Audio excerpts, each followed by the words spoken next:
Namatay ang pulubi at siya'y dinala ng mga anghel sa piling ni Abraham sa langit bilang isang parangal.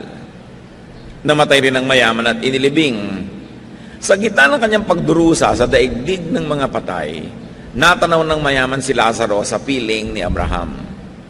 Kaya't sumigaw siya, "Amang Abraham, maawa po kayo sa akin.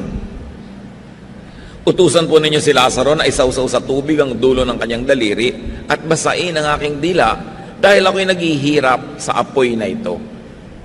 Ngunit sumagot si Abraham, "Anak, alalahanin mong nagpasasa ka sa buhay nung ikaw ay nasa lupa at si Lazaro naman ay nagtiis ng kahirapan. Subalit ngayon ay maligaya siya rito samantalang ikaw na may nagdurusa dyan. Bukod dito, may malaking bangin sa pagitan natin kaya't ang mga naririto ay hindi makapupunta dyan at ang mga naririyan ay hindi makapupunta rito." Ngunit sinabi ng mayaman, "Kung gayon po, Amang Abraham, ipinakikiusap ko pong papuntahin na lamang ninyo si Lazaro sa bahay ng aking ama, sa aking 5 kapatid na lalaki. Suguin po niyo siya upang sila'y bigyang babala, upang hindi sila humantong sa dakong ito ng pagdurusa." Ngunit sinabi sa kanya ni Abraham, "Nasa kanila mga sinulat ni Moises at ang mga propeta. Iyon ang kanilang sundin." Sumagot ang mayaman, "Hindi po sapat ang mga yon. Ngunit kung magpapakita sa kanila ang isang patay na muling nabuhay, magsisisi sila at tatalikuran ng kanilang mga kasalanan."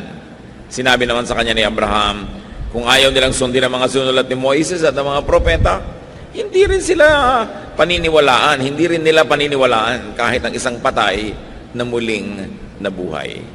At nawa maging pagpapala sa atin ang muling pagtunghay sa napakatandang kasaysayan na ito na natitiyak kong alam nating lahat.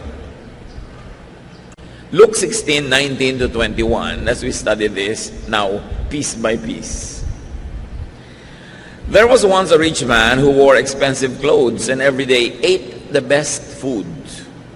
But a poor beggar named Lazarus was brought to the gate of the rich man's house. He was happy just to eat the scraps that fell from the rich man's table. His body was covered with sores, and dogs kept coming back and coming up to lick them." So here you see extreme contrasts. Sobrang magkaibang kalagayan. Yung mayaman na lalaki who wore expensive clothes and ate the best foods every day. Imagine yourself going to an eat-all-you-can restaurant every day. And of course, without saying it, this man could afford very expensive doctors and everything that money could buy. Meanwhile, Lazarus was covered with sores. He ate nothing but crumbs and had dogs as nurses and doctors.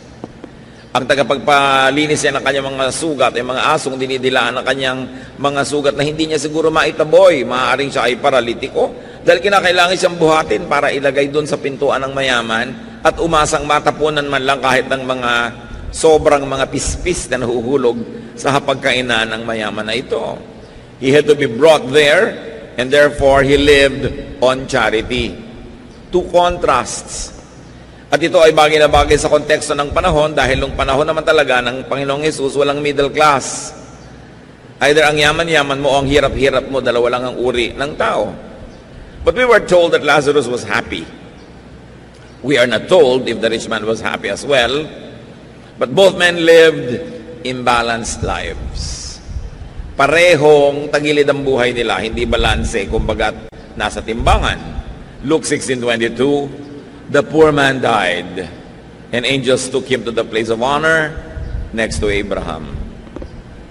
Sa hapagkainan po, kung kayo ay nasa kanan noong nagbibigay ng hapunan o nung host, yun ang place of honor.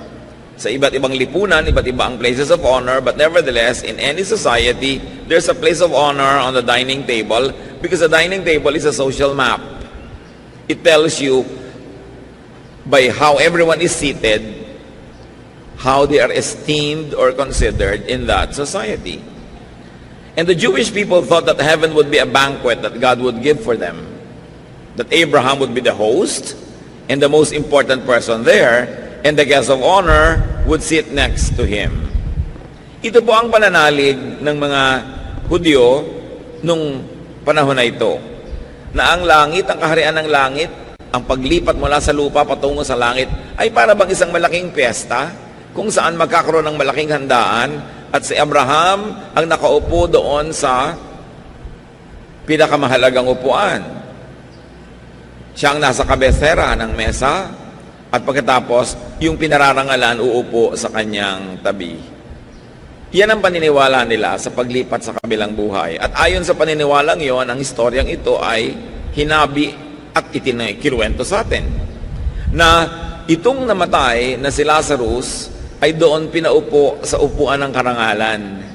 Hindi sinabi sa atin kung anong ginawa nitong Lazarus na to deserve it. Paano siya naging karapat dapat umupo doon? Maaring siya ay isang sagisag ng isang uri ng tao at lalo namang maaring isa siyang talagang totoong taong nabuhay.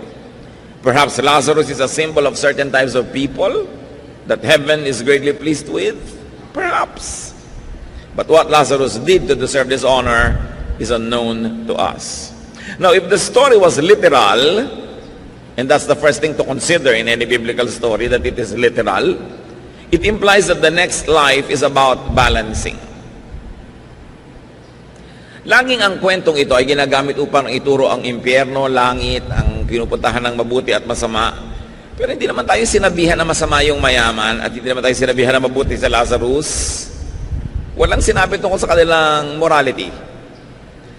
At lagi din itong itinuturo na kung saan paraan. Pero mayroong isang napakahalagang aspeto ang kwentong ito na itinutuwid pag namamatay daw ang tao at ito ay pagbabalanse. Kita ninyo, mula sa gutom na Lazarus, biglang merong feast. At mula sa isang Lazarus na laging gutom at uhaw, meron siyang iniinom. Ngayon siya ay nakakagalaw. So there was now food for the hungry, drink for the thirsty, comfort for those who suffer, acceptance and affirmation, even honor for those who have been rejected, and healing for the sick. Now he was no longer sick, and he was happy. If the story was symbolic, it still teaches that God's kingdom is about balancing. So kung ang pagtanggap natin sa kasaysayang ito'y literal, aktual, o kaya isang sagisag, simbolo ng mas matataas sa katotohanan, pareho pa rin ang mensahe. God's kingdom is about balancing. Kaya meron na namang food for the hungry. Bumukas ang eksena, ay yung lahat ng kabaligtaran ng nawala kay Lazarus sa buhay na ito, yun ang kanyang tinamasa. Luke 16:22-23. The rich man also died and was buried. He went to hell and was suffering terribly. Now, hell is not a very good translation. It came from the Greek word Hades, which the Jewish people often thought of as a place where the dead wait for the final judgment. Sa theology ng mga Jewish people, ang taong namamatay ay hindi agad-agad nagpupunta sa piling ng Diyos. Naghihintay muna sila doon. At syempre sa Christian theology, sinasabi natin na dahil ang hinihintay ay ang tagapagligtas, nung dumating si Jesus, ay dinala na niya ang mga naghihintay doon sa piling ng Ama at ngayon ang namamatay ay diretsyo nang pumupunta sa Ama at hindi na naghihintay. Yan ang basic Christian theology. But at this time, when Christian theology was not yet fully developed, it was only emerging, people in Israel thought that when they died, they went to a halfway house to wait for the final judgment, where they would be led into the presence of God. Meanwhile, there were two departments or compartments or places in that Hades. One you might call Hades del Norte and another Hades del Sur. So nagpunta sa Hades del Norte itong rich man, no? At siya ay nagdurusa doon. Itin-translate sa English na hell. It's a very poor translation. But nevertheless, it's important to go back to the Greek original. Now, if the story was literal, it all the more implies that the next life, again, is about balancing. Yung the overfed dito sa mundo, ngayon ay gutom. Yung nagpasasa sa lahat ng masasarap na inumin, ngayon uhaw na uhaw, at nagdurusa sa discomfort, sa init. There was unbearable heat, there was suffering, and not only that, while he enjoyed to be in the center of the social life of his community when he was alive, now he was isolated. Hindi pinapakita na may mga kasama siya at siya ay binibigyan ng ginhawa. If the story was symbolic, it still implies that God's kingdom is about balancing. Mapupurga tayo ng kasasabi ng balancing kasi talagang paulit-ulit na bumabalik sa kwento. Deprivation for the overfed. No? So the inevitable and inescapable teaching is this, that spirituality should bring balance. Maraming mga tao kung kailan naging relihiyoso tsaka naging hindi balanse. Committed ang utak, lumiit ang mundo. Naging overly like this and overly like that. Nawala na ng social life, nawala ng balanse ang buhay, wala ng ibang topic kundi ang kanyang relihiyon, wala na siyang ibang ginagawa kundi mga bagay na pang next life, wala nang inaasikaso para sa life na ito. It's all a misapplication of spirituality. Because the central theme of this story is that your life must be balanced. Binalanse, yung gutom pinakain, yung dating sobrang busog ngayon ay nagdurusa at hindi makainom ng isang patak na tubig. To be in heaven in the next life and to be in heaven in the present earthly life, one has to be balanced. Kaya hindi ba sinasabi, lahat ng mga nagdurusa, papahirin ng luha pagdating doon sa kabilang buhay? Ibig sabihin, yung mga dating nabuhay sa lungkot, babalansihin, bibigyan naman ng Diyos ng saya. Yung naging mga sobrang saya, lalo at the expense of others and their spirituality and at the displeasure of God, biglang dusa ang kanilang mararanasan. Pagbabalanse. So live a balanced life. Isa yan sa mga napakalilinaw at idinidiin na turo nitong kwentong ito. Na hindi lamang tayo nagkakaroon ng balanse pagdating ng kabilang buhay. Dapat sa buhay pa rin na ito, sinisika mo maging balanse ka. Kasi life is all about balance. So get rid of excesses. Meron kang mga higit sa iyong pangangailangan, give. Giving is a balancing act. Balance negative things with positive ones. May nasabi kang masakit sa iyong kapwa, bawiin mo, magsabi ka naman ng sorry o kaya ng mabuting bagay. May utang ka, bayaran mo para mag-balance kasi habang hindi ka nagbabayad, naka-negative yan. May mali kang nagawa, ituwid mo. Meron kang pagkukulang, punan mo sa iyong kapwa. Meron kang mga pananagutan sa Diyos, gawin mo para balance. Pag bata ka, inaalagaan ka na yung magulang at tinatangkilik. Pag siya naman ang tumanda, siya naman ang aalagaan mo, tatangkilikin para balance. Tinanggap ka ng iyong biyanan, tatanggapin mo rin siya para balance. Dapat ang lahat balance. Namamasukan ka, sinusweldohan ka, pagtrabahuhan mo yung sweldo. Hindi yung kinikita mo pero hindi naman mo talaga deserve kasi panay ang blakwatsa mo, hindi mo binibigay ang iyong best. O kaya may namamasukan sa'yo, naglilingkod ng gusto, bayaran mo rin ang gusto. Dapat balance ang buhay. May nagbibigay sa'yo, pinagbibigyan mo. May naglilingkod sa'yo, pinaglilingkuran mo rin. Hindi one way. Dapat two way. Doon pa lang kitang-kita natin yung halaga ng kwento. Hindi lang ito tungkol sa impyerno at langit. Ito'y tungkol din sa impyerno at langit dito sa lupa. Na ang taong hindi balanse, magkakaroon siya ng mga problema. Kumakain ka ng sobrang asukal, magkakaproblema ka. Sobrang asin, magkakaproblema ka. Kulang masyado ng ganito, magkakaproblema ka. Dapat balance lahat. Meron kang spiritual life, religious life, meron kang dapat social life, meron kang physical life, meron kang intellectual life. Balance, kasi lahat yan ibinigay ng Diyos. At itong policy na ito, na dapat may balance, hindi ito dapat inaabuso. Pag sinasabi sa yung meron ka nagawang mali, ituwid mo. Hindi mo pwedeng sabihin, well, God is love and you have to love me and you have to forgive me all the time. Kasi walang balance pag hindi ka nagbabayad. Maaaring pinapatawad ka ng iyong kapwa, siya ay balance dahil natuto siya magpatawad, pero hindi ka balance kung ikaw lang lagi ang pinapatawad at wala ka namang ginagawa para ituwid ang iyong sarili.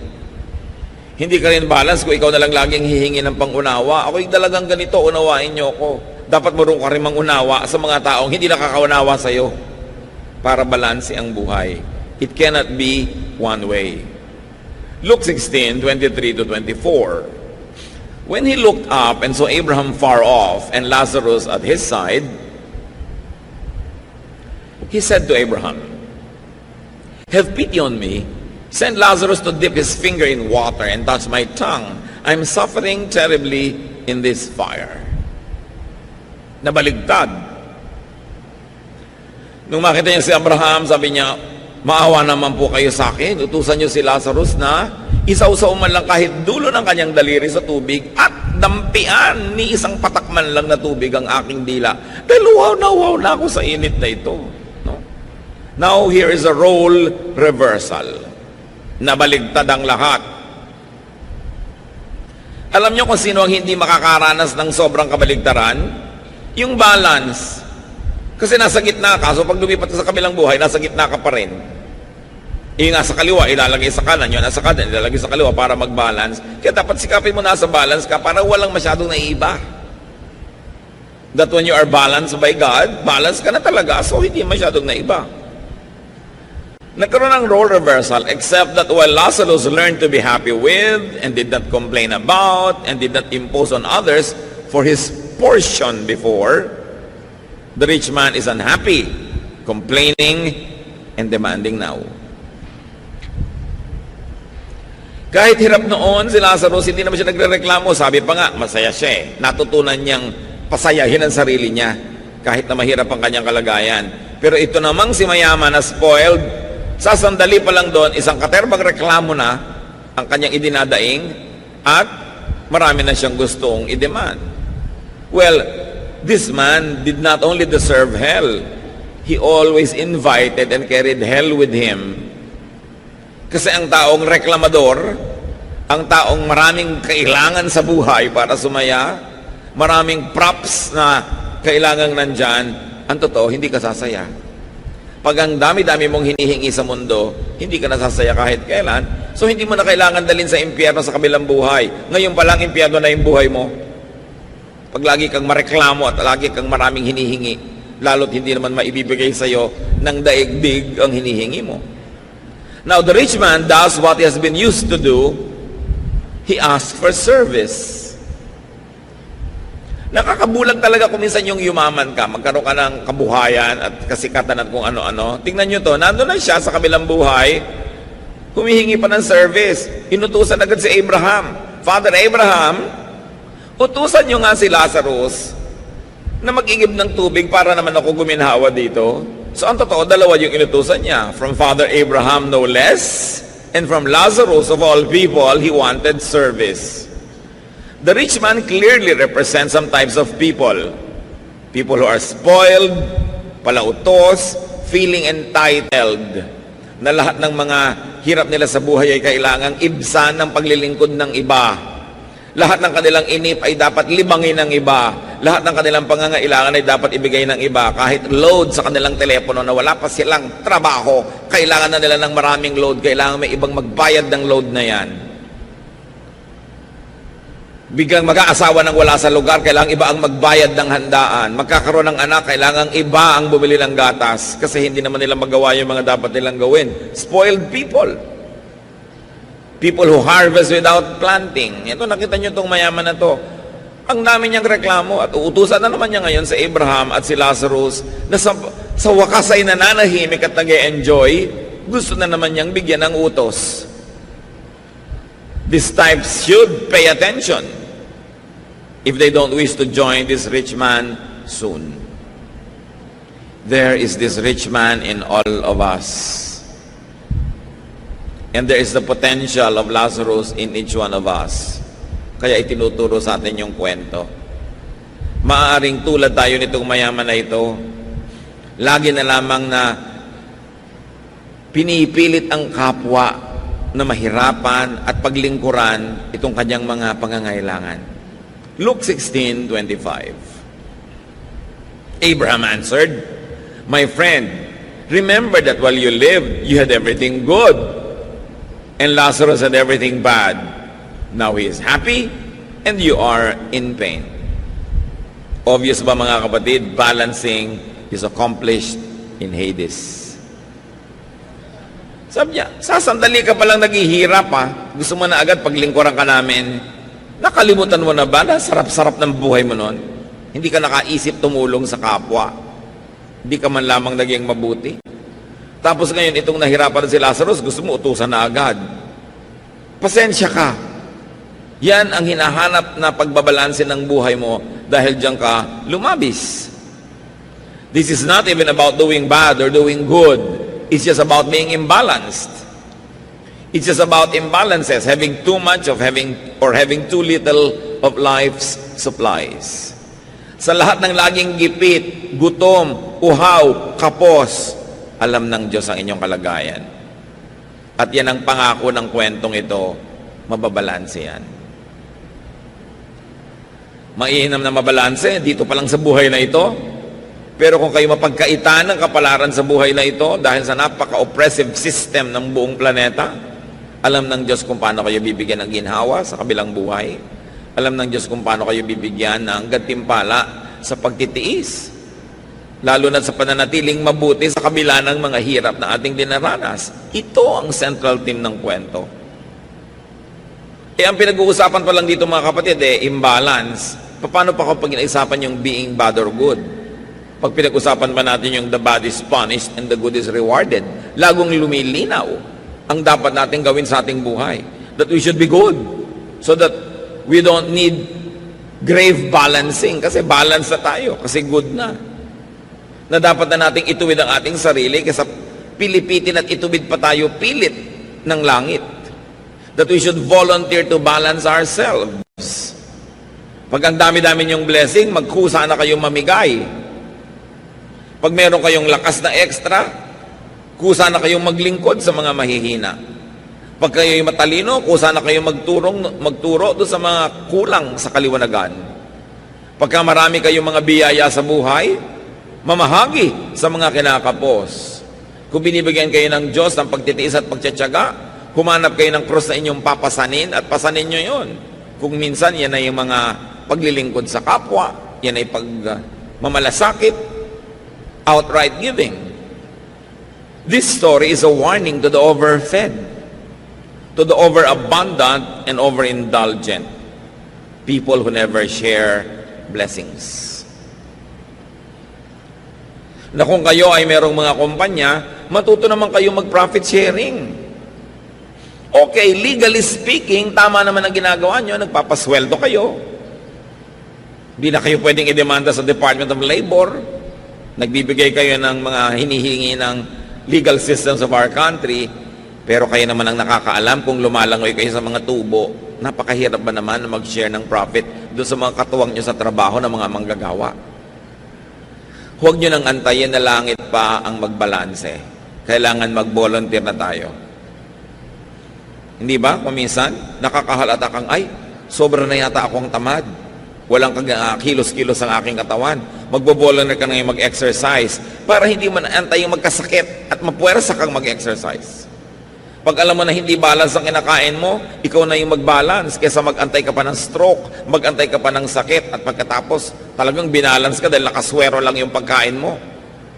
Kailangan pa ba nating hintayin na pilitin tayo ng kalikasan, nahampasin tayo ng langit, para ituwid natin ang mga kalikuan natin? Mas masarap ikaw na ang kusang gumagawa nun. Kaya maganda araw-araw ang tao nag-iisip, sumobra ba ako? Sumobra ba ako sa pang-aapi sa asawa ko? Sumobra ba ako sa pag-expect sa mga magulang ko, ang tanda-tanda ko na? Sumobra ba ako sa mga masasakit kong salita sa aking mga empleyado? Sumobra ba ako sa panggigipit sa aking kapwa? Sumobra ba ako sa paglalagay ng interes sa mga pautang ko? Lahat ng sobra, itinutuwid yan ng Diyos. Pag hindi ka nagkusang magtuwid, mapipilitan kang ituwid ka ng langit. James 5:5, you have lived on earth in luxury and self-indulgence. You have fattened yourselves in the day of slaughter. Sabi, o namuhay ka dito sa mundo sa sagana at pasasa.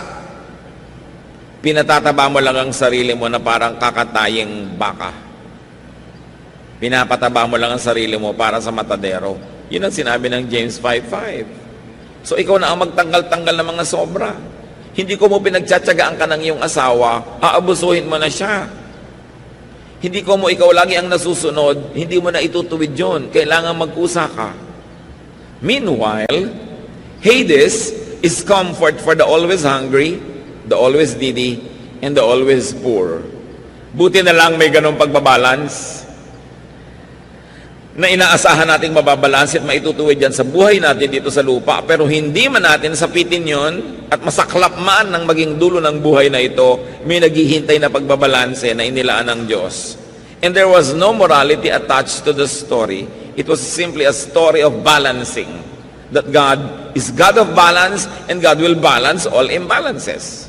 Because God sees, God hears, God knows.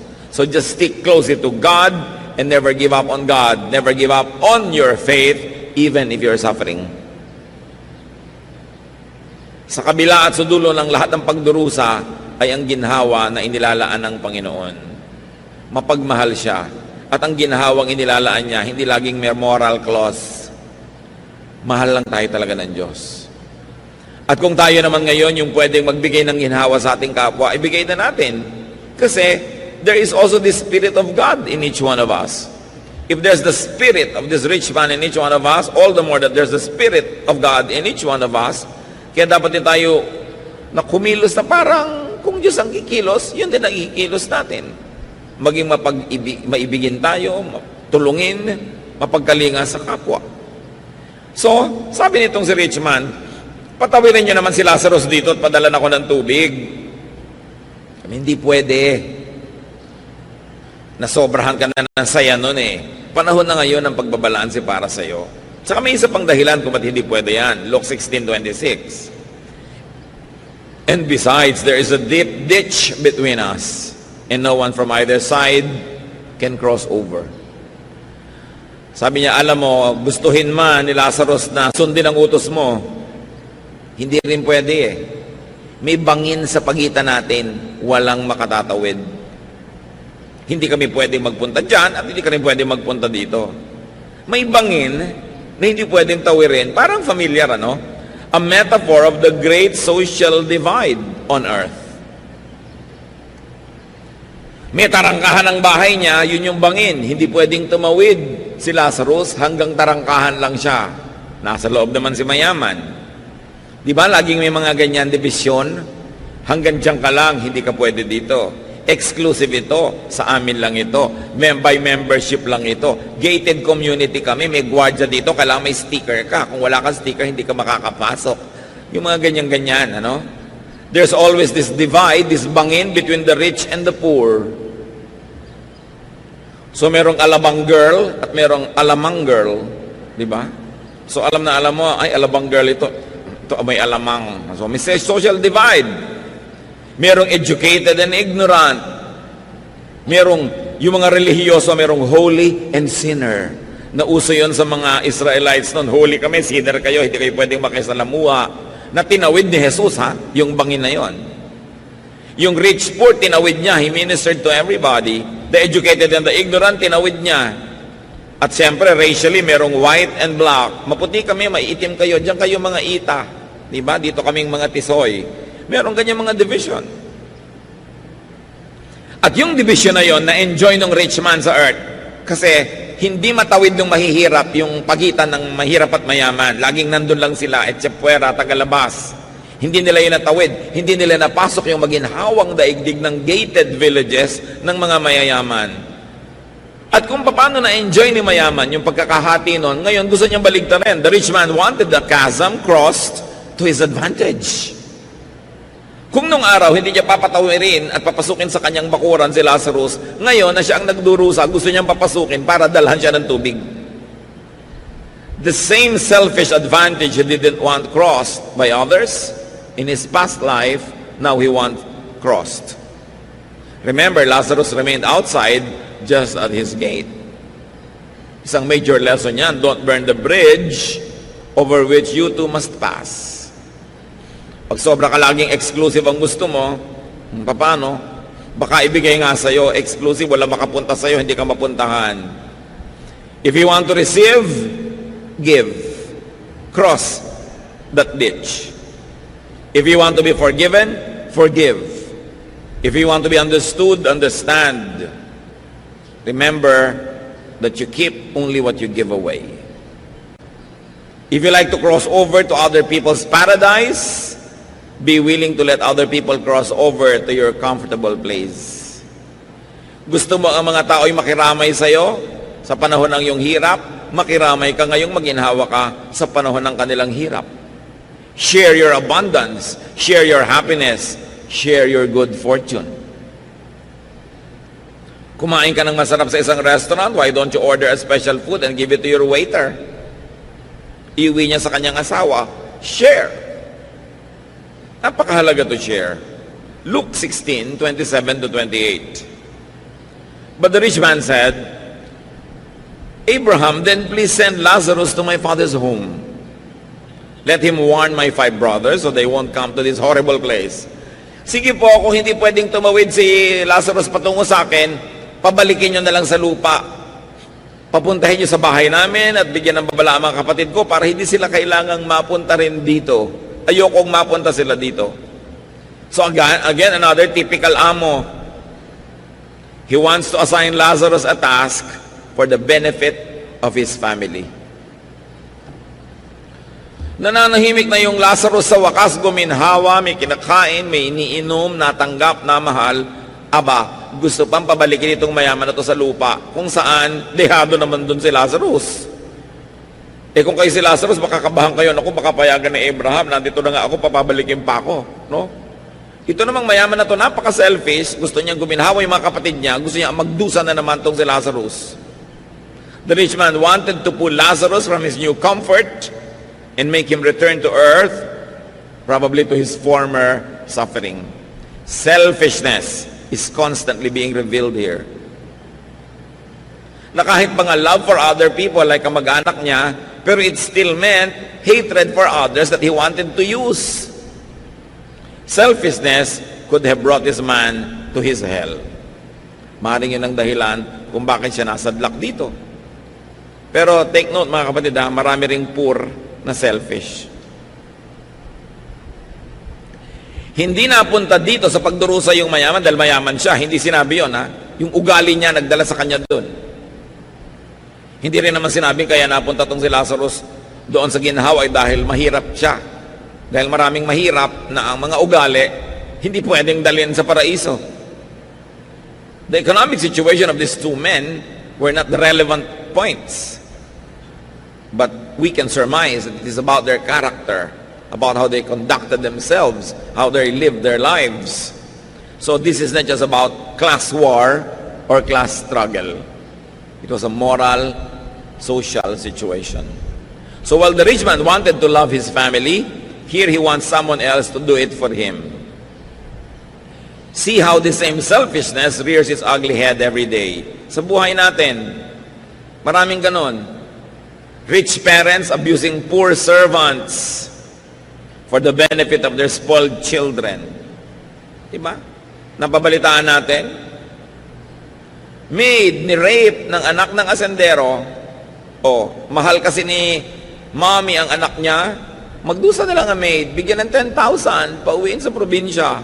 Hindi na papapanagutin ng anak. O mapagmahal ka magulang.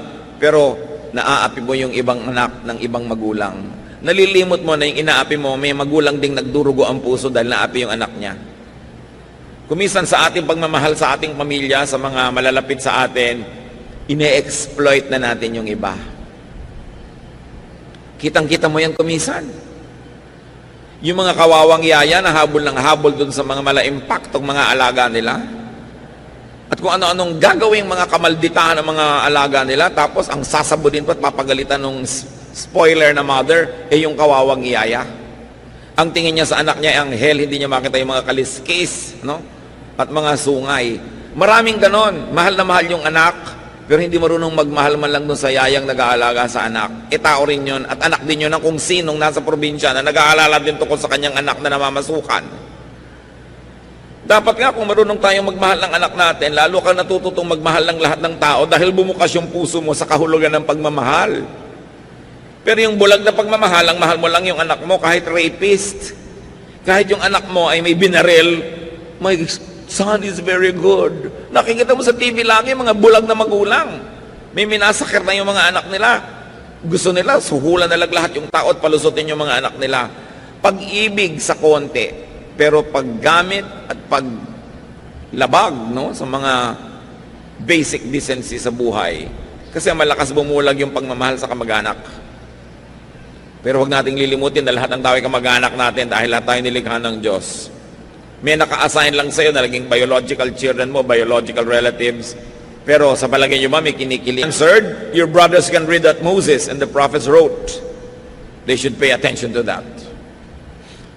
So ano bang kahulugan ng Moses and the prophets? It meant the Jewish scriptures, the Old Testament.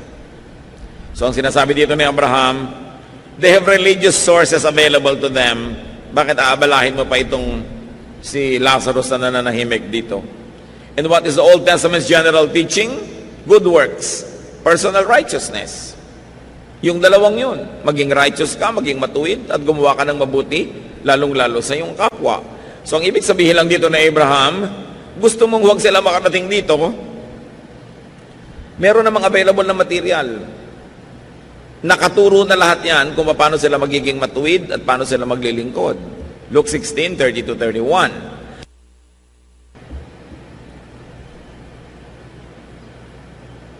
Then the rich man said, no, that's not enough.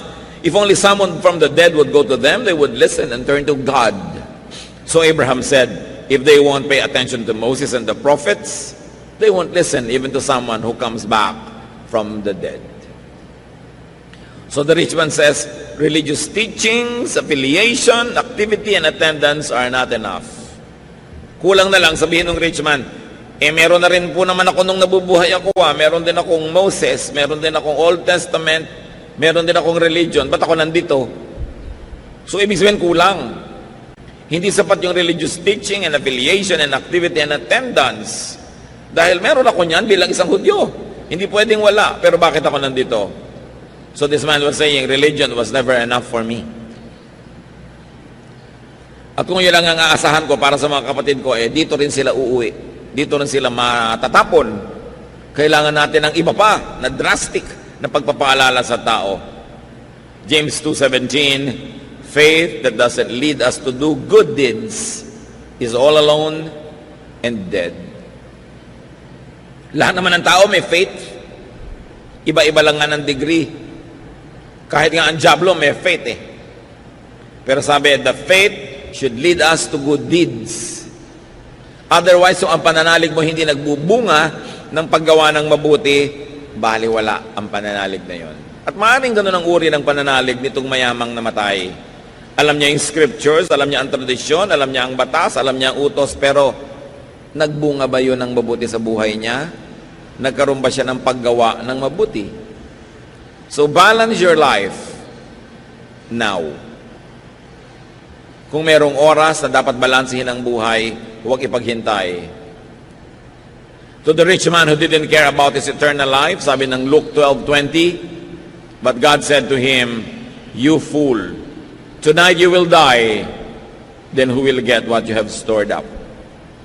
Hindi mo naman alam kung kailan ka tatawagin ng Diyos, kung kailan matatapos ang buhay na ito. Kailangan ang itutuwid na. Huwag nang ipagpaliban pa dahil baka kamatayan, naliko.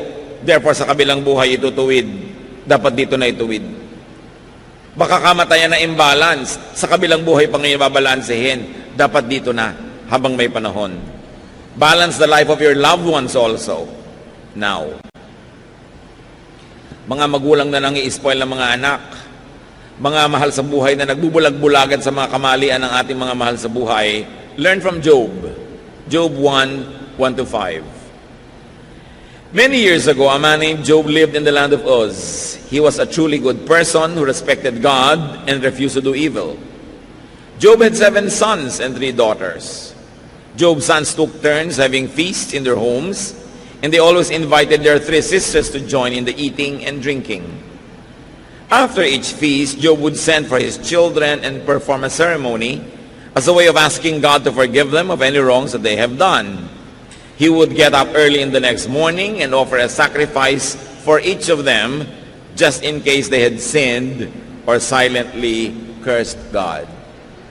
Masarap ang buhay nitong pamilya ni Job at laging nagpipiesta yung mga anak niya. Pero pagkatapos nila mag-party, papatawag lahat ni Job, susuriin. O baka umabuso kayo. Baka sa sarap ng nararanasan nyo, nakalimutan nyo Diyos. Baka na-offend nyo ang Diyos. Baka nagalit nyo siya. Baka may nagawa kayong mali. At umagang-umaga pa lang si Job ay magbibigay ng mga offerings para sa mga posibleng naging kamalian ng kanyang mga anak. Ganon ang ginagawa ng matitinong magulang. Nire-review ang mga anak kung nagkamali. At kahit ang pinagkamalian nila ay napakaliit na tao, somebody way beneath their social status, good parents will correct that and they will make offerings.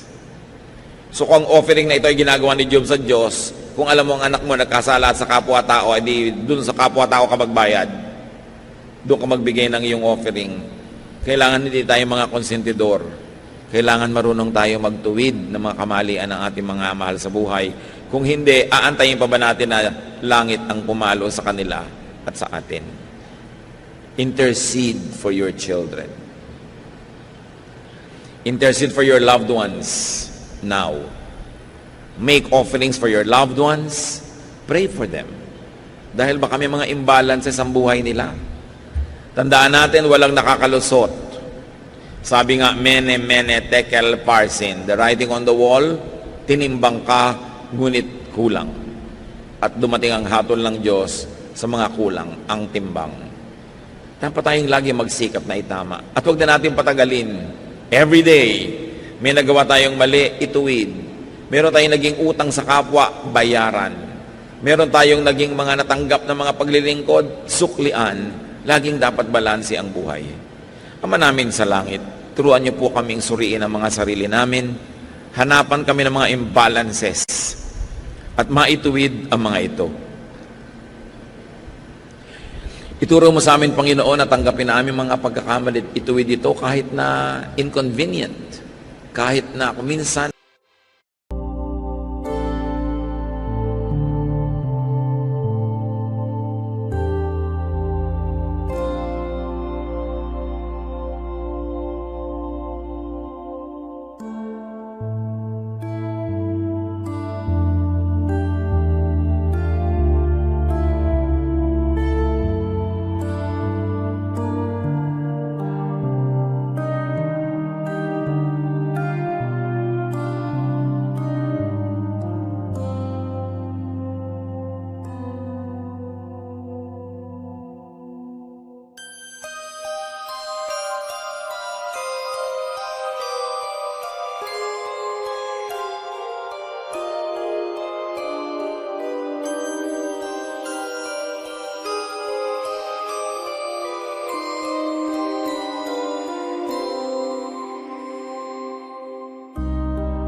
Thank you.